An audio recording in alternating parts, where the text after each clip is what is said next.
Untuk bintang tamu kita selanjutnya ini adalah masih seusia kalian guys. Bayangkan masih seusia kalian, kita sambut bersama Kak atau Adek ya manggilnya ya. Saya manggilnya Adek aja ya, kan masih ini ya. Masih siswa. Adek Zahra Fuaida Hakim. Tepuk tangan untuk Kak Adek Zahra. Dek Zahra lahir 29 Mei 2009. Oh, baru kemarin lahirnya berarti ya. Kemarin. Maksudnya ya 2009, masih baru-baru ini. Berarti usia berapa sekarang Dek Zahra? Sekarang usia 15 tahun. 15 tahun. Sama nggak kayak yang ini? Oh, sama kayak Irham. Semuanya sama Irham pokoknya ya. Oke. Begitu, dan saat ini panggilannya Zahra atau Aida? Aida. Aida, oke. Dan Dek Aida ini sekarang adalah siswi kelas 10 di MA Raudhatul Ulum Putri Ganjaran Gondang Legi. Mondoknya juga di Raudhatul Ulum 4 Miftahul Ulum Putri Ganjaran, begitu. Dan yang luar biasa adalah Dek Aida ya panggilnya. Aduh, sulit banget. Dek Aida itu adalah menjadi juara 1 Tahfidz Indonesia 2018. Oke, Dek Aida mungkin bisa menyapa dulu ke kakak-kakaknya ini dan juga ke rekan-rekannya kelas 10. Assalamualaikum kakak-kakak. Ini Aida jadi junior berarti ya? Iya. Junior. Kita ospekin habis ini. Oke. Berarti ini tadi gimana? Sekolah apa izin atau bagaimana? Oke, tadi sekolahnya izin, kemudian pondoknya juga izin keluar. Oke, aman ya. Aman-aman. Nanti kalau nggak aman bisa menghubungi kepala sekolah kita aja. Ya, nanti saya kasih nomornya untuk izinnya. Oke. De Aida ini masih inget ya? Berarti kalau 2018 tuh berapa tahun yang lalu ya? 7 tahun yang lalu berarti ya? 7 tahun yang lalu. Masih kecil. Saya kemarin coba lihat YouTube-nya, pernah lihat juga ternyata De Aida. Yang masuk grand final yang ini ada 3 kan ya? 2 cewek, 1 cowok ya? Dan yang menang adalah De Aida dari Malang, luar biasa. Kemudian De Aida, ini kalau boleh kita tanya ya, itu sejak usia berapa bisa menghafal Quran? Oke, bismillahirrahmanirrahim. Assalamualaikum warahmatullahi wabarakatuh. Oke. Di sini Aida akan bercerita dari awal mula perjalanan Aida bisa menghafal Al-Quran. Jadi setiap orang itu menghafal Al-Quran itu nggak langsung kan, otomatis step by step.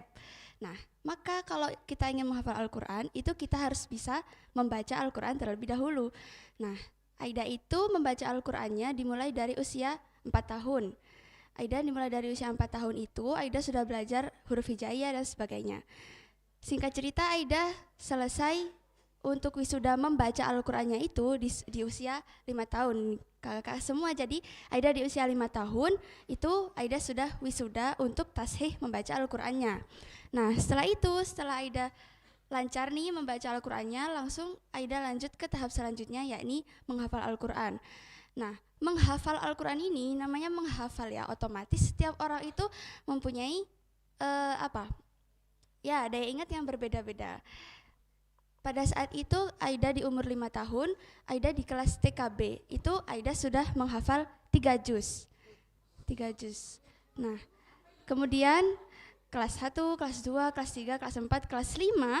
Kelas 5 ini Aida sudah selesai setorannya, kemudian Aida proses tasmi 30 juznya itu di kelas 6. Jadi Aida wisuda 30 juznya itu di kelas 6 Madrasah Ibtidaiyah. Oke, tepuk tangan dong untuk De Aida, ya Allah. Merasa tertampar nggak kita yang dewasa ini?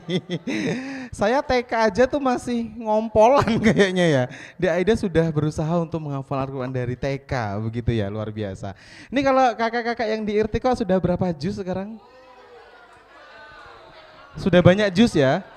Juz mangga, juz alpukat ya? Oke, sudah berapa tahun menghafalnya kakak-kakak Irtiqo? 2 tahun. Usia berapa sekarang? 15, 16 ya, Masya Allah, tabarakallah. Nah, berarti habis ini Ustadz Ustadzah mohon digembleng lagi untuk hafalannya, begitu.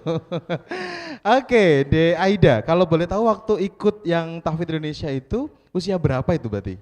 Pada saat itu usia 9 tahun. 9 tahun. Kelas 4 MI. Kelas 4 MI, oke, luar biasa. Itu gimana kalau boleh cerita ya, ini kan kita juga agak sedikit lupa ya dengan proses seleksinya. Seleksinya itu gimana? Diseleksi di audisinya dari regional Malang atau Jawa Timur atau langsung ke nasional atau bagaimana? Atau ada yang bawa? Pada tahun 2018 itu Aida tidak langsung serta-merta ikut Hafiz Indonesia. Jadi melalui proses awalnya di tahun 2016 itu pertama kali Aida daftar 2016 itu. Nah, karena pertama kali jadi belum tahu jalurnya ini kayak gimana, kayak gini, jadi belum berpengalaman ceritanya. Jadi pada 2016 itu Aida sudah coba daftar, tapi qadarullah ternyata Aida belum lolos. Akhirnya tidak ada kata menyerah di kamus hidup Aida, jadi tahun 2017 itu Aida coba daftar lagi.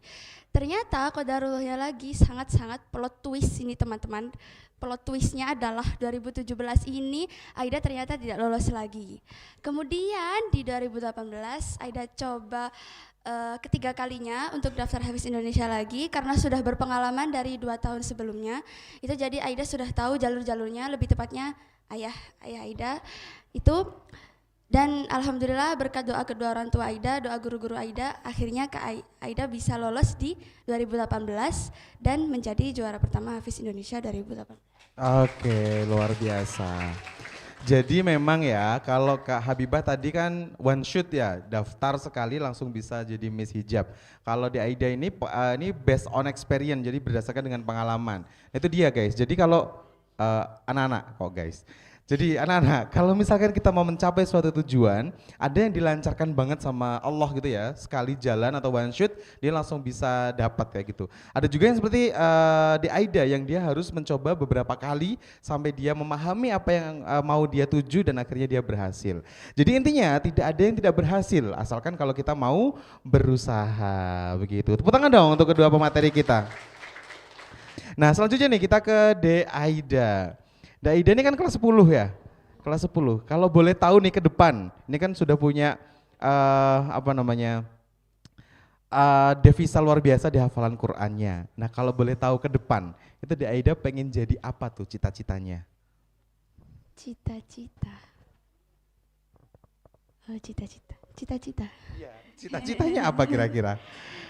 Kan kalau cita-cita jadi juara 1 Hafid Indonesia sudah tercapai. Ini ke depan nih yang agak jauh sedikit, 2 tahun lagi lah kira-kira ya, sebelum menentukan kampus dan lain sebagainya. Apa kira-kira cita-citanya di Aida? Cita-cita Aida itu sebenarnya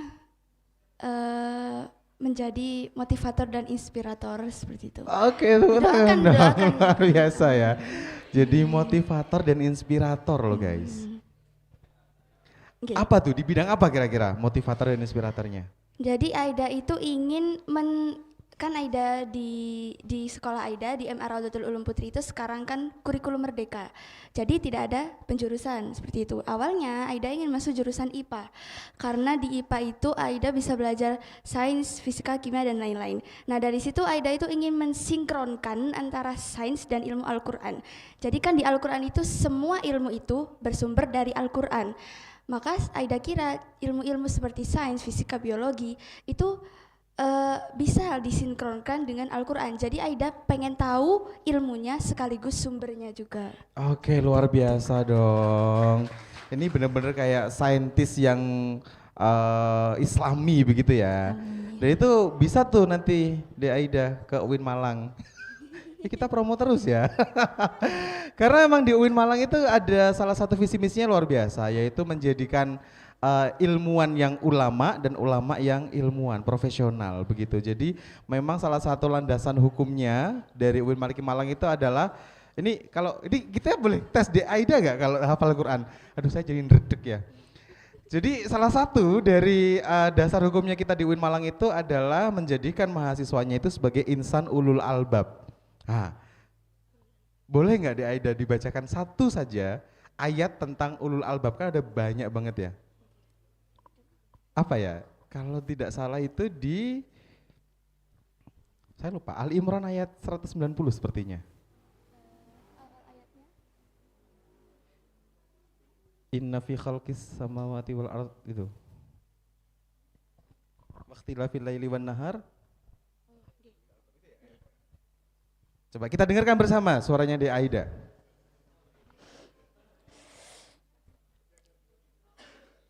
A'udzu billahi minasy syaithanir rajim.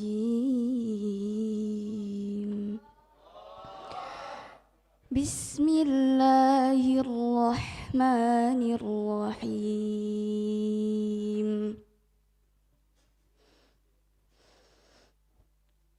إن في خلق السماوات والأرض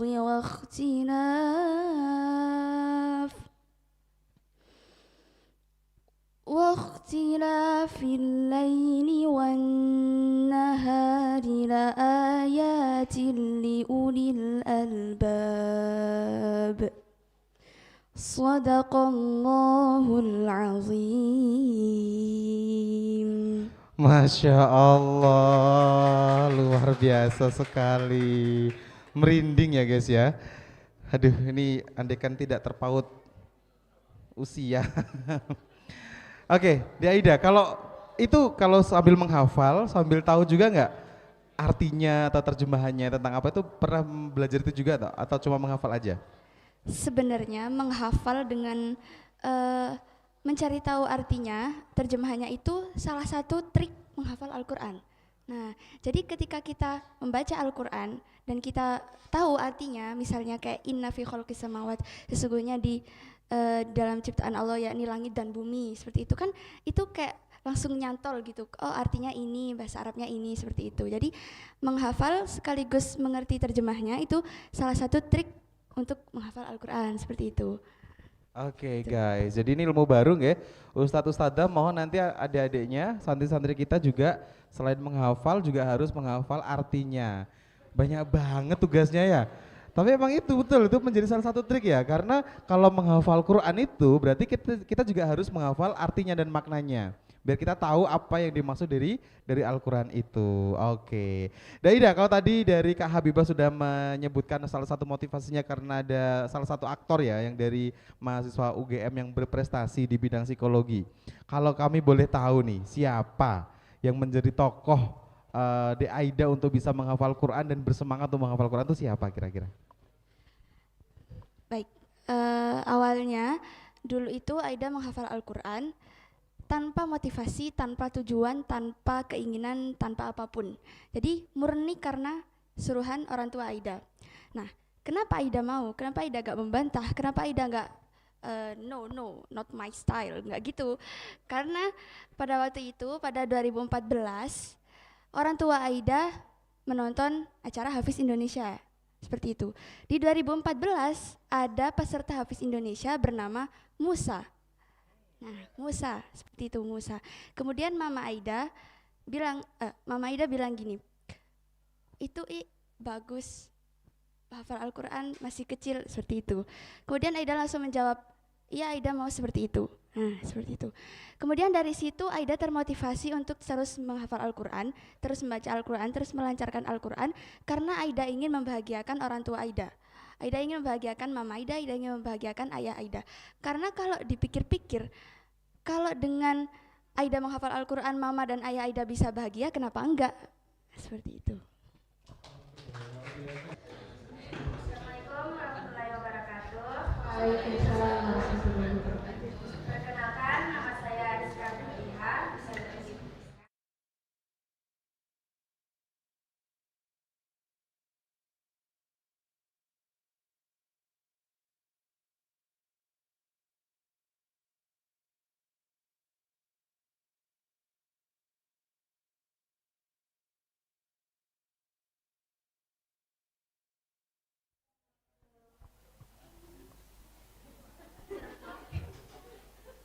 Termotivasi dari kecil. Nah, kan itu Aida kan udah termotivasi dari kecil. Saya kan SMA ya.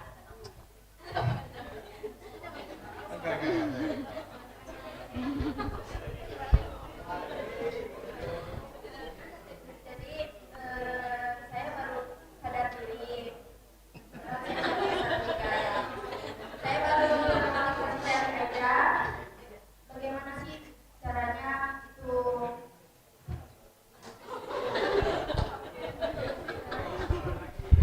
Mbaknya lucu ya.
Jawabannya ada 3. Yang pertama, tidak ada kata terlambat. Aida yakin semua kakak-kakak di sini pasti paham apa arti kata-kata ini ya kan? Tidak ada kata terlambat. Semua saat kita melakukan sesuatu, saat kita ingin mencapai sesuatu, itu tidak ada kata terlambat. Asalkan kita emang benar-benar ingin mengejar sesuatu itu, kita benar-benar tahu tujuannya, kita benar-benar tahu bakat kita. Yang kedua, setiap orang itu punya daya ingat masing-masing. Seperti kata Mbak En tadi, setiap orang itu punya daya ingat masing-masing. Jadi kalau Mbak Al-Fatihah ini Rizka Al-Fatihah. Jadi kalau Mbak Rizka Al-Fatihah ini ingin menjadi seperti Aida, pasti tidak bisa. Karena Aida sama Mbak Rizka Al-Fatihah ini beda orang. Ya kan? Setuju, Dil? Dil, oke. Jadi, kalau Kak Rizka Al-Fatihah ingin jadi seperti Aida itu salah. Yang benar adalah Kak Rizka Al-Fatihah ingin menjadi lebih dari Aida. Seperti itu. Kemudian jawaban yang ketiga, ini sekarang Aida yang akan memberi pertanyaan. Oke. Kira-kira, menurut kakak-kakak semua di sini, kira-kira kalau jurus setan itu adalah nafsu dan amarah, kemudian jurus malaikat itu adalah akal, siapa yang menang? Berikan Aida jawaban paling logis dan alasannya. Ada jurus setan itu adalah nafsu dan amarah. Kalau jurus malaikat itu adalah akal. Berikan Aida jawaban paling logis dan alasannya. Angkat tangan.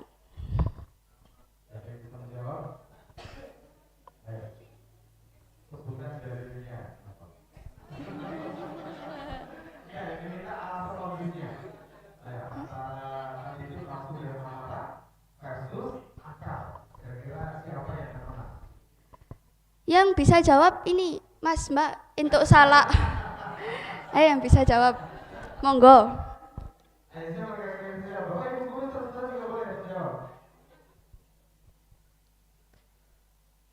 3, 2, 1. Gak ada? Oke. Jadi jawabannya adalah jurus setan adalah nafsu dan amarah, jurus malaikat adalah akal. Siapa yang paling menang? Yang menang adalah jelas yang paling kuat jurusnya. Iya enggak? Iya. Oke, misalnya nih, Kak Aida punya kelengkeng 5, salaknya 1. Yang menang yang mana? Yang paling Aida sukai. Meskipun kelengkengnya 5, salaknya 1, tapi kalau Aida suka salak yang 1, pasti Aida pilih salak, seperti itu. Oke, deal? Nah, berarti yang paling menang adalah yang paling kuat jurusnya. Yang paling menang, yang paling kuat jurusnya. Ketika kita menghafal Al-Quran, ketika kita belajar di sekolah, ketika belajar di pesantren, pasti ada aja jurus-jurus setan seperti nafsu, amarah, bosen, bored, atau apa tadi Ustadz, galau itu pasti ada aja. Tapi kalau akal kita menang, akal kita jalan, akal kita mendistraksi kita, ayo kamu harus bisa, ayo kamu harus bisa, pasti yang menang itu pasti akal. Seperti itu Mbak Rizka Al-Fatihah. Oke, tepuk tangan dong, tips-tipsnya luar biasa ya. Jadi kalau memang dari awal sudah memutuskan untuk bismillah, untuk menghafal Quran, ya kita harus ikhlas dengan konsekuensi itu untuk kita mencintai Al-Quran.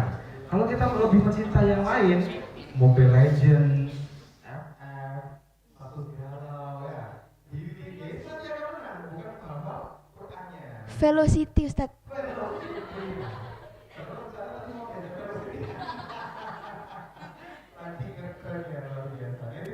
Jadi kalau mau menghafal Quran, kita harus berikhlas ya, menerima konsekuensi menghafal Quran adalah istiqomah. Kita harus mencintai itu dulu, jangan cintai yang lain. Kalau cintai yang lain nanti pasti akan kalah ujungnya. Begitu ya, luar biasa. Sebenarnya dong untuk di Ainda. Ada yang mau ditanyakan nggak? Sebagai pembina tahfidz Al-Quran, menghadapi istiqomah. Mungkin bisa ya untuk memberikan keterangan.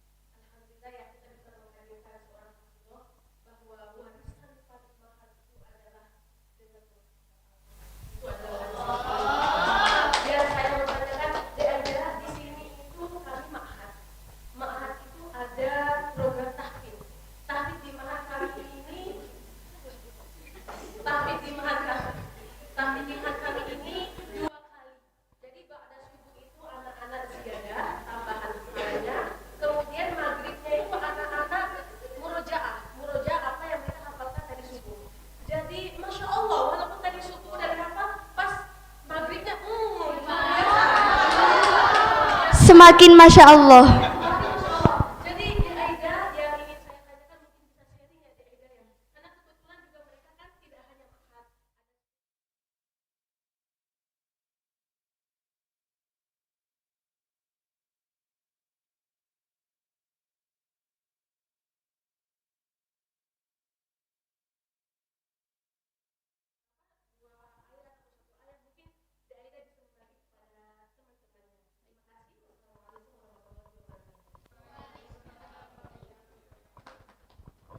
Baik, bismillahirrahmanirrahim. Aida jawab.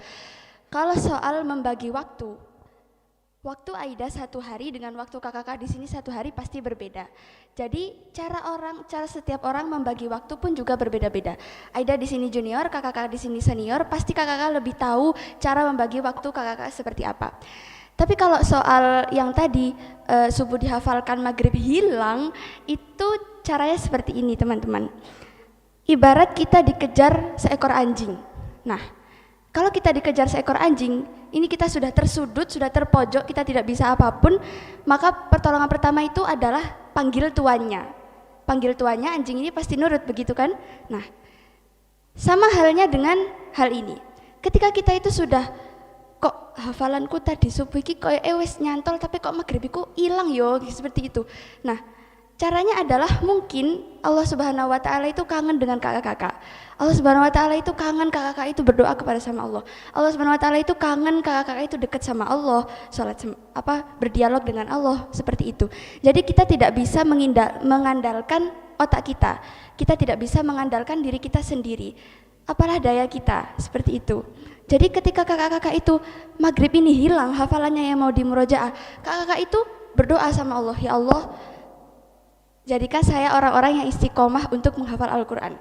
Jadikan Al-Quran ini melekat dalam hati, akal, pikiran, dan diri saya. Seperti itu. Mungkin itu yang bisa Aida jawab, Ustaz. Oke, saya. Jadi kalau memang sudah mentok kita harus panggil yang maha dari yang maha tadi itu supaya bisa membantu dalam proses kita.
juga dan senang memperhatikan bagaimana Al-Quran itu untuk bisa dibuka itu dibaca, dihafalkan, tapi juga diamalkan begitu.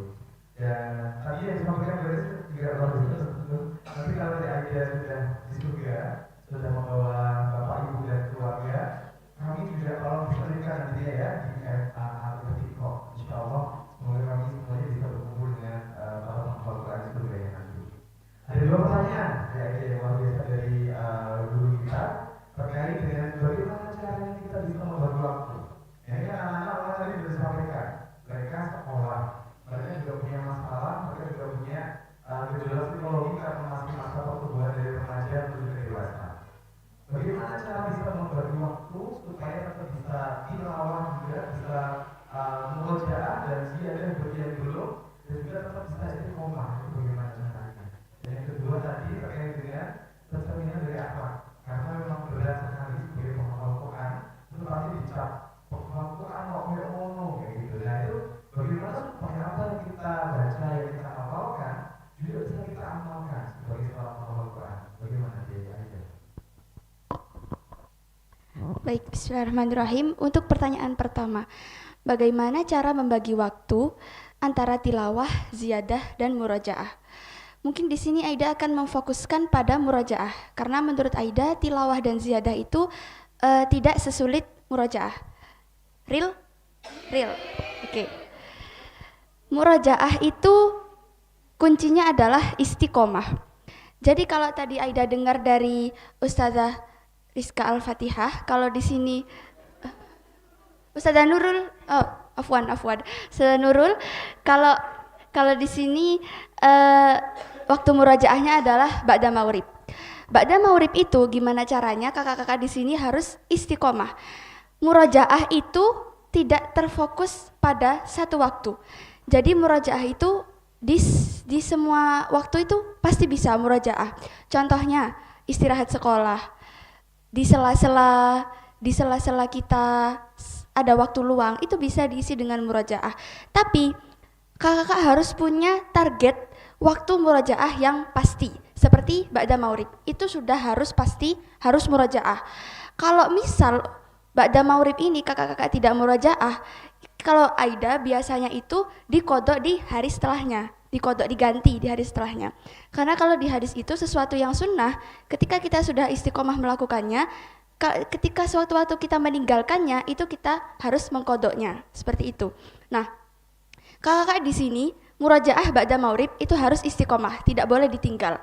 Untuk murajaah di waktu lain, di waktu-waktu senggang, itu Aida nggak peduli kakak-kakak ini murajaah sebanyak apa, Aida nggak peduli kakak-kakak ini murajaah sebanyak berapa juz, yang penting adalah istiqomah. Jadi mengatur waktu untuk tilawah, ziyadah, dan murajaah itu kuncinya harus istiqomah. Cara mengatur waktunya, kalau Aida sendiri itu ketika ba'da subuh, karena Aida di pondok itu sudah khotam, jadi ba'da subuh itu Aida nyimak, nerima setoran. Jadi bahasanya nopo nggih? Nggih, nyimak niku. Jadi bukan Aida yang setoran, Aida disetor, seperti itu. Kalau ba'da subuh Aida seperti itu. Kemudian waktu murajaah Aida itu yang pasti adalah ba'da subuh dan ba'da diniyah, bukan ba'da maghrib. Karena Aida diniyah itu ba'da maghrib sampai jam 9 kurang 15 menit. Jadi ba'da diniyah itu Aida adalah waktu paten Aida untuk murajaah. Kemudian untuk waktu-waktu senggang yang Kak Aida lakukan untuk murajaah itu seperti di sekolah, waktu jam kos, istirahat, pokoknya waktu-waktu luang yang sekiranya bisa dibuat untuk murajaah itu dibuat murajaah aja. Gak apa-apa sedikit-sedikit, misalnya 1 halaman, itu gak apa-apa. Itu benar-benar sangat efektif daripada kita itu murajaah langsung banyak blek, terus kita hilang, gitu. Seperti itu, Ustaz. Oke, jadi kuncinya adalah Istiqomah. sudah